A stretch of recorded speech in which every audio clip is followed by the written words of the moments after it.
Assalamualaikum warahmatullahi wabarakatuh.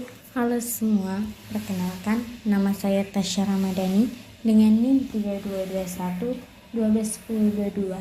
Di video kali ini saya akan memperjelaskan apa itu Proklamasi Kemerdekaan Indonesia.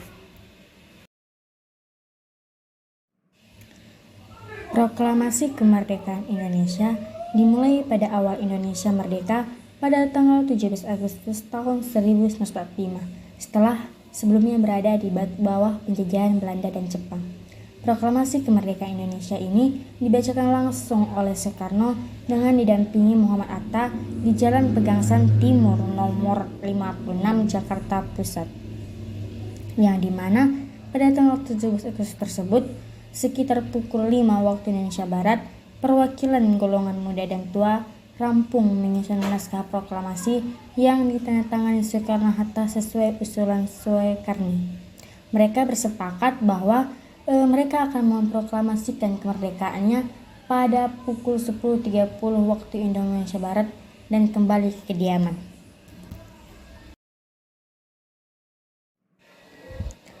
Kemerdekaan Indonesia merupakan hasil perjuangan dan pengorbanan para leluhur. Berbagai peristiwa penting menjadi latar belakang kemerdekaan Indonesia, yang dimana dimulai dari pemboman kota Hiroshima dan Nagasaki oleh sekutu hingga peristiwa Rengas Dengklok. Setelah menjajah Indonesia sejak tahun 1942 silam, Jepang takluk di tangan sekutu Belanda pada tanggal 15 Agustus tahun 1945.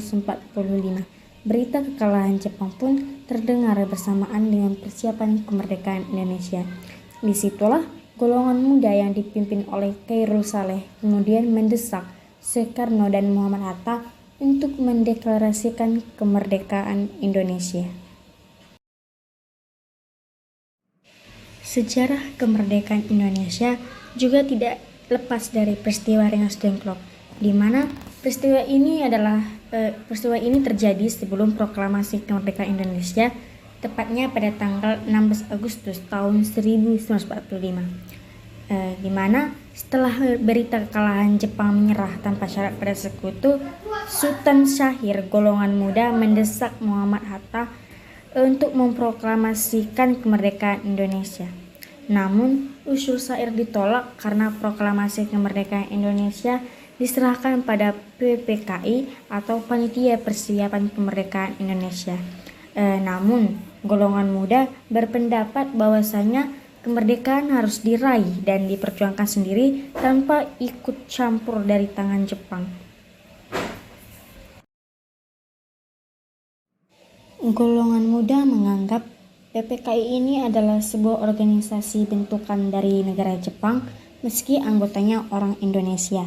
Golongan muda ingin kemerdekaan Indonesia tanpa campur tangan Jepang. Kemudian Insinyur Soekarno dan Muhammad Hatta dibawa keluar kota untuk menjauhkan pengaruh Jepang. Golongan muda khawatir kedua tokoh ini akan dipengaruhi oleh Jepang untuk menghalangi proklamasi kemerdekaan. Soekarno dan Hatta kemudian diamankan di Rengas Dengklok atau Markas Peta, berada 15 km dari gedung GD Kerawang. Sementara itu di Jakarta, Ahmad Soebarjo golongan tua bersama Wikana atau golongan muda mengadakan kesepakatan untuk proklamasi di Jakarta. Laksana Maeda memperbolehkan rumahnya untuk menjadi tempat perundingan untuk membuat naskah proklamasi.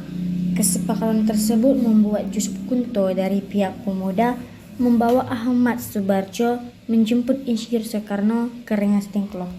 Malam hari pada tanggal 16 Agustus tahun 1945, rombongan sampai ke Jakarta, di mana Soekarno dan Hatta diarahkan untuk menuju rumah Laksamana Maeda dengan maksud menyusun isi teks proklamasi. Sementara di ruang depan juga ada Sayuti Melik Soekarno, BM Diah dan Soediro. Tak dapat dipungkiri bahwasannya saat itu ada intervensi dari prajurit Jepang, yakni Shigedata Nijima, yang menyarankan agar perpindahan kekuasaan hanya dari aspek administratif. Adapun makna dari proklamasi kemerdekaan Indonesia yaitu yang pertama ada identitas nasional, yang kedua kedaulatan dan kemerdekaan, yang ketiga perjuangan dan pengorbanan, yang keempat kebebasan berdemokrasi, dan yang terakhir yaitu pembangunan dan kemajuan serta warisan budaya.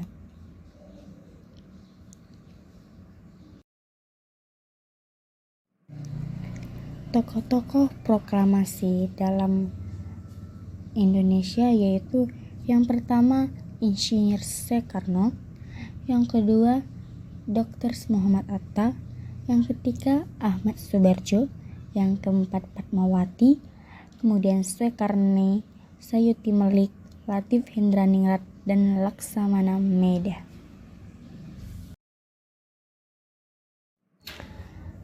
Setelah pembacaan proklamasi kemerdekaan Indonesia pertama kali resmi diperdengarkan, kemudian bendera kebangsaan merah putih dikibarkan, yang dimana yang mengibarkannya itu dua orang muda-mudi yang dipimpin oleh Latif Hendraningrat. Namun setelah proklamasi kemerdekaan 17 Agustus tahun 1945, perjuangan belum usai. Adapun 7 fakta menarik tentang proklamasi kemerdekaan Indonesia. Yang pertama yang itu ada pelaksanaan upacara proklamasi tahun 1945 yang sederhana, yang dimana upacara proklamasi Republik Indonesia yang berlangsung pada tanggal 17 Agustus 1945 pukul 10 waktu Indonesia Barat pada kediaman Soekarno di Jalan Pegangsaan Timur nomor 56 Jakarta Pusat. Upacara berlangsung sangat sederhana mengingat terbatasnya waktu persiapan proklamasi kemerdekaan rakyat Indonesia. Yang kedua, ada bendera pusaka awalnya dijahit untuk baju anak Ibu Fatmawati, yang dimana bendera pusaka yang dijahit oleh Ibu Fatmawati didapat dari seorang perwira Jepang yang bernama Kuro Basri pada Oktober 1944. Awalnya, bendera tersebut berasal dari kain merah dan putih yang akan dibuat menjadi baju untuk anak pertama yang sedang dikandung. Fakta yang ketiga yaitu proklamasi kemerdekaan di bulan Ramadan.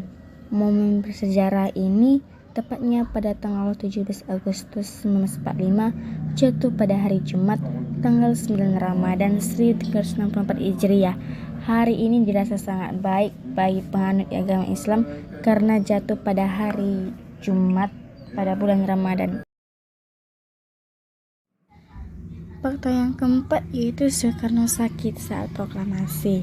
Tak banyak yang tahu kalau tepat pada hari kemerdekaan Indonesia, Insinyur Soekarno sedang tidak pada kondisi sehat di hari itu.